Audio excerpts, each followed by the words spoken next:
Miss Bennet. Mr. Darcy. Would you find it... Would you find it suitable if I inquired of your health? My health? As I've not seen you these past couple of days, I have come to inquire of your health.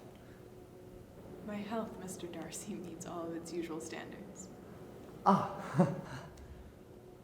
Yes.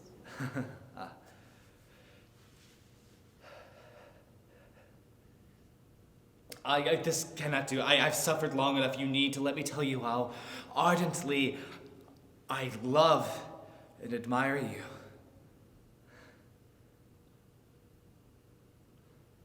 I see, I dismay you. I am slow, even dilatory. I should have declared myself at an earlier date, but there are, of course, family obstacles that always oppose inclination. The general sense of your family inferiority, of it being a degradation to my line. I cannot forget my responsibilities to my estate, a way of life, a pride of place which might disinclude you because of your situations. So this very inclination that I speak of was against my very will, or reason, or rather opposed my very character. Yet the very strength of my attachment has made it quite impossible for me to conquer my feelings, and now I can only hope that the expression of these feelings will now be rewarded with the acceptance of your hand. Oh, there.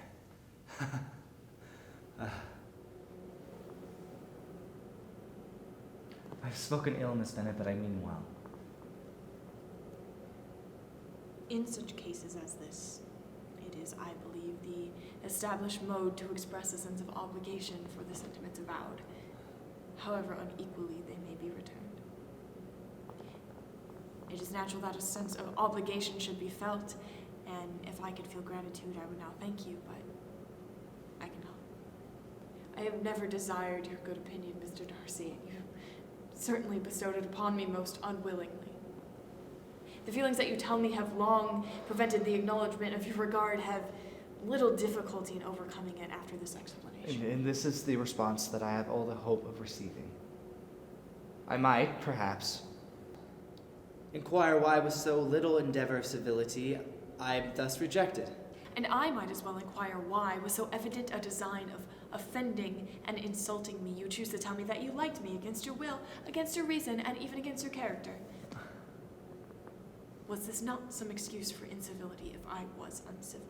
But I have other provocations. You know I have.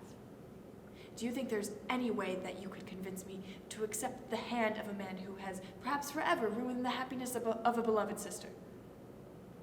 You divided Mr. Bingley and Jane from each other, or at the very least, yours was the principal mean, resulting in unhappiness of the acutest kind. Can you deny that you have done it? I have no wish to deny that I did everything in my power to separate your sister and my best friend, or that I rejoice in my success.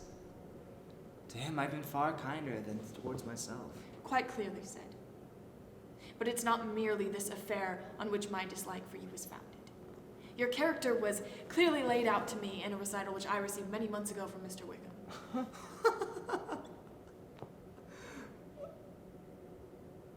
You take an eager interest in this gentleman's concerns? Knowing his misfortunes, who would not take an interest in him.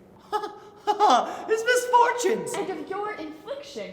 You withheld advantages which you must know have been designed for him, And yet you treat the mention of his misfortune with contempt. And this is your opinion of me?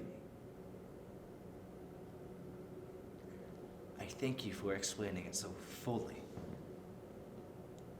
These bitter accusations may have been suppressed had I, with greater policy, flattered you into the idea of me being impelled by unqualified, unalloyed inclination. But disguise of any sort is my abhorrence. The mode of your declaration has not affected me, Mr. Darcy. There's no way that you could have proposed your hand that would have tempted me to accept it. From the very beginning, your arrogance and selfish disdain for the feeling of others has created an immovable dislike. You are Mr. Darcy, the last man in the world whom I could ever be prevailed on to marry.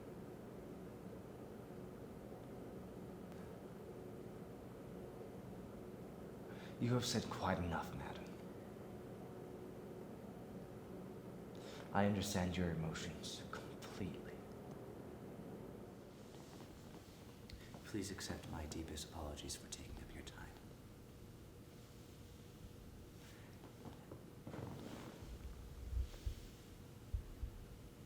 And accept my best wishes for your health and happiness.